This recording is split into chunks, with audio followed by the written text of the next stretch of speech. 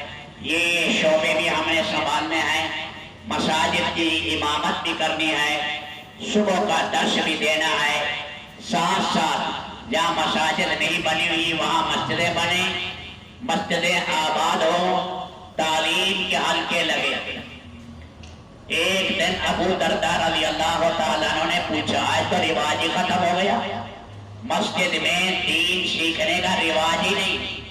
ابو درداء نے دمشق میں پوچھا، فجر کی نماز کے بعد حلقے لگ جاتے تھے، وہاں لکھا ہے 10 آدمی کے حلقے. مجمع زیادہ تھا 10 کے لگانے پڑے. فرمایا آج میرے شاگرد دیکھو جو دین سیکھ رہے ہیں، کہیں قرآن سیکھ رہے ہیں، کہیں حدیث سیکھ رہے ہیں، کہ حلال و حرام سیکھ رہے ہیں. یہ سارے حلقے تو گنا تو 1600 شاگرد، 1600 شاگرد ہیں. مساجد میں حلقے لگے ہوئے ہیں. مساجد کے ساتھ جوڑنا، مسجدوں میں حلقے لگے تعلیم و تعلق کے، مسجدیں آباد ہوں، ریڑی والے، ٹانگے والے، رکشے والے انہیں لائیں اور آدھا گھنٹہ روزانہ انہیں دین سکھائیں. ضروریات دین سیکھنا سکھانا ہر مسلمان کے لیے ضروری ہے. تو یہ میدان محنت ہے میرے دوستو. ہم دونوں طرف کام کرنا ہے، عامت الناس میں بھی، اس میں بھی اپنی تربیت کو بھی لینا ہے. اللہ میری بھی کامل تربیت کرے اور اللہ میرے دل کا رخ رب العالمین صحیح کرے اور امت میں بھی اللہ دین کو زندہ کرے. حضرت مولانا یوسف صاحب فرماتے تھے دافعانہ قدم نہ رکھو، جارحانہ قدم رکھو. اچھا جتنا دین ہے اسے بچاؤ. فرمائے نہیں آگے بڑھو، کفار میں جاؤ، ساری دنیا کے مسلمانوں میں جاؤ، پھیل پھیل کر عملی قولی عملی دین پیش کرو. یوں فرماتے تھے سنت کے مطابق جاؤ، بد نظریہ نہ کرنا ورنہ ایئرپورٹوں پر بد نظری پھیلے گی. حرام کا پیسہ لے کر نہ جانا ورنہ دین نہیں پھیلے گا. قرضہ لینا ہے تو حلال کا لے کر جانا. تو میرے دوستو یہ ہماری ذمہ داری ہے، سارے مل کر اس آگ کو بجھائیں. ایک آگ لگ چکی ہے، امیر و غریب ہے، مرد و عورت ہے اور اسی طرح دیہات اور شہری ہیں، کالے اور گورے ہیں، عرب و عجم ہیں. حکومتوں سے کان ہٹا کر محنت کرنی پڑے گی. یہ 60 حکومتیں ہیں، سب غیروں کے جوتے صاف کر رہی ہیں، انہی سے جو ہے اجازت لیتے ہیں، انہی سے پوچھ کر ایوان چلاتے ہیں، انہی کے طرف پر تجارتیں قائم کرتے ہیں، انہی کی طرف پر وزارتیں قائم کرتے ہیں. اس لیے ہر فرد مسلم پر محنت کرنا، کوشش کرنا یہ ہماری ذمہ داری ہے. اس میں بیٹھنا نہیں، پھیل جانا. ترتیب بنانی ہے، چھٹیوں کے اندر بھی، آگے پیچھے بھی، سال کے لیے بھی ترتیب بنائیں، 40 دن کے لیے ترتیب بنائیں. اس کے لیے محنت کریں، اس کے لیے دعا بھی کریں. کام میں کیونکہ اس کام کی ایک خصوصیت کی اجتماعیت. مولانا سعید احمد خان صاحب نے لکھا ہے بڑے عالموں سے کاٹ کر، ملک کی خصوصیات کو پیچھے ڈال کر، رنگ و نسل کو پیچھے پھینک کر، عرب و عجم کی شناختیں پیچھے پھینک کر مولانا الیاس صاحب کی غرض تھی ایک امت بنا قائم ہو، ایک کلمے پر امت قائم ہو، مشرق سے لے کر مغرب، شمال سے لے کر جنوب، ایک امت قائم ہو۔ فرمایا جیسے حضرت عمر کے زمانے میں سارے خلافت کے زمانے میں 3 قتل ہوئے، صرف امت لڑک گئی، کانپ گئی۔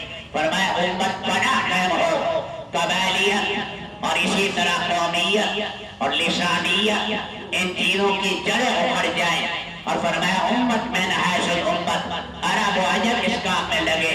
فرمایا اللہ نے اس کام کے اندر اجتماعیت پیدا کی تھی، اس لیے اس کی بھی کوشش کرنی ہے، اللہ سے دعائیں مانگنی ہے، اے اللہ کمال اجتماعیت امت میں پیدا کر، افتراق سے بچا، ہمارے بڑوں کو شیر و شکر فرما، مخلصین کو گلے ملا، غلط فہمیاں دور کر۔ سارے عالم میں اس کی بھی محنت کرنی ہے، اور یہ دعوت کی محنت بھی ہے۔ آپ حضرات سے درخواست ہے، یہ چھٹیاں آ گئی ہیں، ان میں ترتیب بنائے، 40 دن ہیں، رمضان شریف کا مہینہ ہے، مبارک مہینہ، علاقے کے علاقے ہمارے ہاں تو روزے ہی نہیں رکھتے، لوگ روزوں سے محروم ہیں، اور اس کے لیے پھرنا ہے۔ جتنا آپ ہمت کر سکتے ہیں بشرطے اپنا قائم مقام اور بدل مسجد کو دے کر جائیں، تاکہ پیچھے دینی کام کا حرج نہ ہو، دینی کام کا حرج نہ ہو۔ اس لیے میرے دوستو ہمت کے ساتھ اپنے نام پیش کریں، جتنا ہو سکتا لکھیں، ہمت کے ساتھ۔ سال بھی لکھا ہے، 4 مہینے بھی لکھا ہے، چلہ بھی لکھا ہے، 20 دن بھی لکھا ہے۔ بیرون کے لیے بھی تقاضے آئے ہیں، اب آیا ہے نظام الدین سے تقاضا، 20 ملک لکھے ہوئے ہیں، 20 ملکوں میں جماعتیں بھیجو۔